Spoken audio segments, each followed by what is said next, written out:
वेगवेगळ्या भागामध्ये इंधनाचा तुटवडा जाणवतोय. पाहुयात त्याच संदर्भातल्या टॉप 9 बातम्या. हिंगोलीमध्ये डिझेल मिळत नसल्यानं शेतकरी आक्रमक. हातामध्ये कॅन घेऊन पेट्रोल पंपावर आंदोलन. डिझेल पुरवठा सुरळीत करण्याची शेतकऱ्यांची मागणी.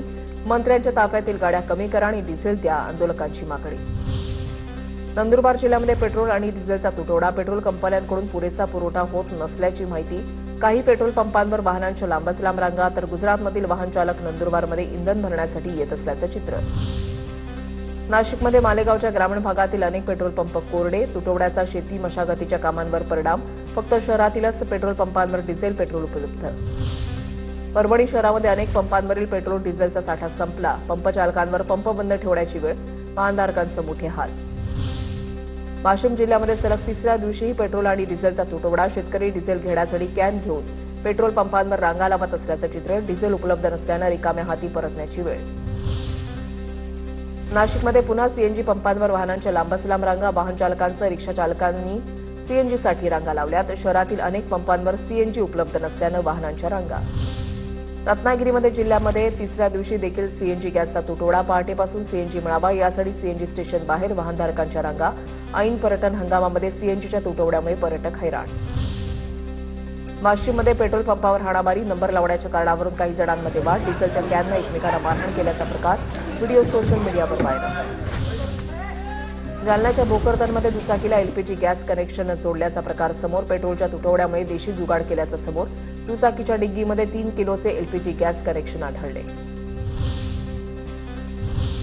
आता पाहूया टॉप 9 महत्त्वाच्या बातम्या. आता पाहूया टॉप 9 मोठ्या बातम्या.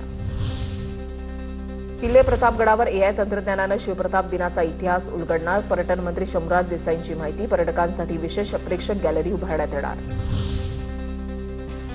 प्रकाश कुंभमेळा निधीवरून भाजप शिंदे सेनेमध्ये आरोप प्रत्यारोप. 130 कोटींचा निधी मंजूर झाला, मात्र 3 रुपयेही आले नाहीत. आमदार चंद्रकांत रघुवंशी यांचा आरोप. तर मंजूर झालेल्या कामांचं श्रेय घेण्याचं काम रघुवंशी करतायत. हिना गावी त्यांची प्रतिक्रिया. उपमुख्यमंत्री शिंदेंच्या निर्णयामुळे ज्येष्ठ अभिनेत्री उषा चव्हाणांना दिलासा. पुण्यातील धनकवडी टीडीआर प्रकरणाला शिंदेंकडून तात्पुरती स्थगिती. उषा चव्हाणांनी पुण्यातील जमिनीच्या वादावरून न्याय मिळवून देण्याची शिंदेंकडे केलेली मागणी. दरम्यान उषा चव्हाणांनी राज्य सरकारला पुरस्कार परत करण्याचा घेतलेला निर्णय. बंधू मनोहर भोसलेचा मुक्काम. आता जेलमध्ये. करमाळ्यामधील फसवणूक प्रकरणामध्ये भोसलेला न्यायालयीन कोठडी. किडनी स्टोन बरा करण्याच्या नावाखाली 41,000चा गंडा. सोलापूर पुणे महामार्गावर शक्तीपीठ महामार्गाच्या विरोधात रास्ता रोको आंदोलन. राजू शेट्टींच्या नेतृत्वात आंदोलन. आंदोलनाच्या वेळेला पोलीस अधिकारी राहुल आत्राम आणि राजू शेट्टींमध्ये खडाजंगी. ऊन पावसाचा इशारा हवामान खात्याकडून देण्यात आलाय. पाहुयात त्या संदर्भातल्या टॉप 9 बातम्या.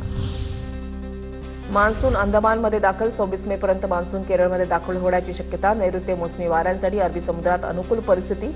मान्सूनच्या पहिल्या टप्प्यामध्ये जुलै महिन्यामध्ये अल निनोचा प्रभाव जाणवण्याची शक्यता. कोकणामध्ये 2 दिवस मेघगर्जनेसह पावसाचा अंदाज. रत्नागिरी सिंधुदुर्गला येलो अलर्ट जारी. ताशी 30 ते 35 किलोमीटर वेगानं वारे वाहण्याची शक्यता. ठाण्यासह रायगडमध्ये हलक्या पावसाची शक्यता. गोंदियामध्ये अवकाळी पावसानं धान पिकांचं मोठं नुकसान. शेतकरी नुकसान भरपाईच्या प्रतीक्षेत. तत्काळ पंचनामे करून नुकसान भरपाई देण्याची मागणी. कृषी विभाग आणि महसूल विभागाकडून नुकसानग्रस्त भागांची पाहणी सुरू. मराठवाडा आणि विदर्भाला उष्णतेच्या लाटेचा इशारा. अनेक जिल्ह्यात तापमानाचा पारा उच्चांक गाठण्याची शक्यता. दुपारच्या वेळेमध्ये नागरिकांना बाहेर न पडण्याचं आवाहन. वर्ध्यामध्ये 46°C तापमानाची नोंद. सकाळी 10 वाजल्यापासून उन्हाच्या तीव्रतेमध्ये वाढ. तापमानामध्ये आणखी वाढ होण्याचा हवामान खात्याचा अंदाज. नागपूरमध्ये हीट वेव्हमुळे दुपारी कोचिंग क्लासेसवर बंदी. कामगारांना सुद्धा 11 ते 4 पर्यंत विश्रांती घ्या. जिल्हाधिकाऱ्यांचे निर्देश. महाविद्यालयांनी सुद्धा शक्यतो दुपारच्या सत्रामध्ये परीक्षा वर्ग टाळावेत अशा सूचना. बुलडाण्याच्या संग्रामपूर तालुक्यामध्ये वाढत्या तापमानाचा संत्रा बागांना फटका. तातडीनं पंचनामे करून आर्थिक मदत देण्याची मागणी. बावणबीरमधील शेतकऱ्यांचं सुमारे 4 लाख रुपयांचं नुकसान. चंद्रपूर शहरातील अनेक भागामध्ये भीषण पाणी टंचाई. नागरिक भर उन्हामध्ये पाणी भरत असल्याचं चित्र. शहरातील जटपुरा प्रभागामध्ये रोज टँकरनं पाणी पुरवठा. पाण्यासाठी नागरिकांची झुंबड. कोल्हापुरातील राधानगरी धरणाच्या पाणी पातळीमध्ये मोठी घट. धरणातून भोगावती नदीमध्ये होणारा विसर्ग आता पूर्णपणे थांबवला. त्यामुळे शेतीवर येत्या काळामध्ये मोठा परिणाम होण्याची शक्यता.